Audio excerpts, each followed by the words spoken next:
Thanks for checking out this movie review video. This is for the 2023 film Thanksgiving, and I've really been anticipating watching this one because A, I heard a lot of good things about it, and B, I do like Eli Roth. I've typically enjoyed his films. I usually like the fact that A, he does a lot of horror, and I think he does it pretty well, and B, he likes to put a decent amount of humor into it, and a lot of the times it's the humor that I appreciate.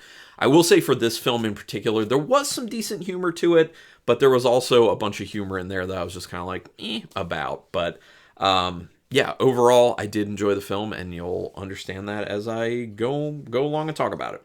Again, this one's directed by Eli Roth, who also did films like Cabin Fever, Hostel, Hostel 2, The Green Inferno, Knock Knock, Death Wish, and The House with the Clock in Its Walls. Which, by the way, if you like Eli Roth stuff, but you haven't seen The House with the Clock in Its Walls just because it's a PG-13 film, definitely check that one out. I actually think it's pretty underrated. I enjoyed that film. I saw it at the drive-in, and I really had a good time with it. Plus, there's Jack Black in it. He does a great job.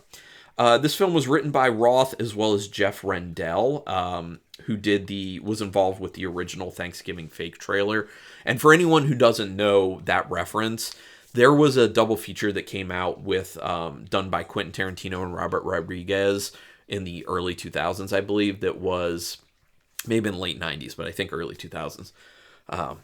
As you get older, you can't remember these things. But they called it Grindhouse, and it was Death Proof, done by Quentin Tarantino, and Planet Terror, done by Robert Rodriguez. And in between, they had fake movie trailers. And Eli Roth did one called Thanksgiving. So for that reason, there had been people online and, in real life really hungry for Eli Roth to actually do a Thanksgiving film. So he took that idea and he finally brought it to fruition with this film. But I will say, if you're looking for exactly what that fake trailer is, that is not what this film is. It's very changed, although there are a bunch of nods to that original fake trailer and including some twists on a few of the kills from that original trailer. So it was this kind of thing where it's totally different than what people maybe hoped it would be or assumed it would be based off that fake trailer, but it still kind of winks and nods and points back to that. So I did like that aspect of it. Roth has actually said that the film is not intended to be the same as the original fake trailer. So just know that. He has said publicly it's not intended to be like that, because I could see situations where people go into it and they're like, I want this exact same feel. I want it to be just like this, just longer. So quick synopsis. It's basically about a town that has a terrible situation happen on Black Friday one year that has to do with, shopping.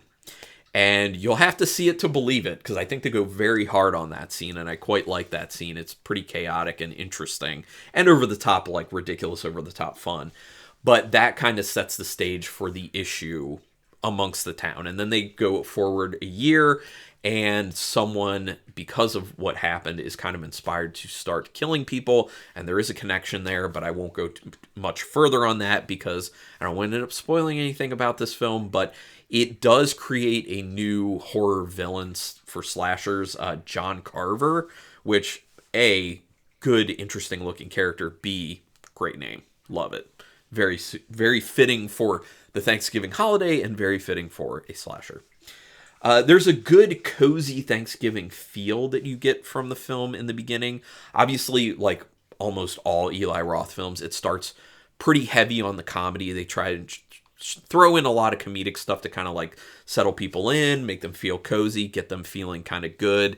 And then after that, he starts to kind of move a little bit further away from it and comes a little bit harder with the horror aspects of it. But you do get a really nice kind of cozy Thanksgiving feeling. They do a great job of planting it very firmly in that holiday, which we have been needing more Thanksgiving horror films. I mean, really the only ones I've known about are Thanksgiving and, why am I blanking at the moment? Blood Rage. That's the other one. And Blood Rage isn't even steeped in Thanksgiving. This one is more so. It becomes pretty clear that this movie is tongue-in-cheek as some very over-the-top stuff goes down. most probably assumed Roth would end up doing this. If you've seen enough of Eli Roth's films, he does have this tendency to go for like over the top ridiculous stuff that's very tongue in cheek, that kind of like winking at the audience saying, look, we're just having some fun here. Are you in on that or what? So yeah. They do set up enough motive for multiple people to be the killer early on, so I do like that aspect where they throw in plenty of red herrings with this film. I assume that's pretty inspired probably by Eli Roth being really big into giallo films, because that's something that giallo films did a lot of, which is they would introduce so many potential killers and give you enough potential motives that you could be like, hey, it could be this person. Oh, no, I think it could be this person. So I think that's probably where he got a lot of that. Yes, they do some of that in slashers, but he goes very hard at it, so much so that I think it's probably a little more giallo inspired. But, you know, slasher films were inspired by giallo films anyway, so, you know, it's all kind of tied together. You do get a good sense of who the characters are and what their relationships are. So this speaks to actually good writing. That the characters are well fleshed out, the dialogue is very believable, and the relationships that they forge with the scenes that they use in this film really do feel realistic for who those characters are. So good writing on that front. And, you know, Eli Roth has been at it for quite some time. So, you know, you would assume he'd do a good job with that. Roth has a knack for coming up with interesting kills. That is one of the things I enjoyed most about this film, is the kills are a good time. I assume that would be the case knowing who Eli Roth is and having seen the overwhelming majority of his filmography. He goes... Not only does he come up with interesting kills, he goes hard on most of the kills as well. Like, he pushes some boundaries to a degree, and he goes big on the gore, which, you know, he's a big gore fan anyway, so you would also assume that that was going to end up happening. So if you're into gory, interesting kills, this film will deliver for you. The gore is quite good, as you would assume. I already covered that. There are good twists on kills from the original Thanksgiving Grindhouse fake trailer, which I also kind of already touched on, but it's kind of like two key ones that I was hoping he would at least reference in the film, and he did, so that's great to kind of see that, because I was very familiar with that fake trailer. I loved that fake trailer. I thought it was a lot of fun.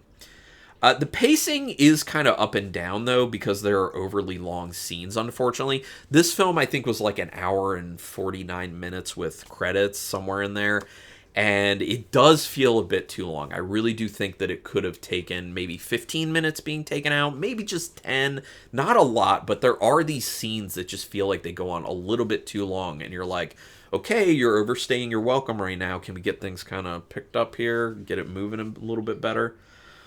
I did end up figuring out who the killer is based on a small clue from the beginning of the film. Obviously, I'm not going to go far into it because I don't want to spoil things, but I did end up figuring it out. I'm good with who the killer ends up being, and I don't think it's a clue that is too in your face, honestly. I think it's a very clever clue that they kind of throw in there as a wink to the audience that probably most of the time just gets picked up on the second time you watch it.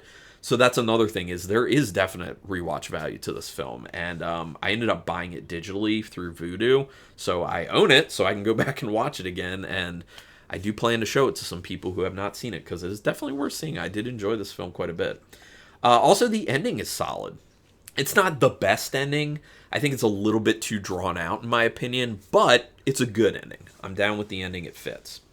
There are a bunch of aspects of this film that actually do end up feeling very inspired by Scream and the Scream franchise, but I also feel like I saw a lot of inspiration from stuff like My Bloody Valentine in it as well.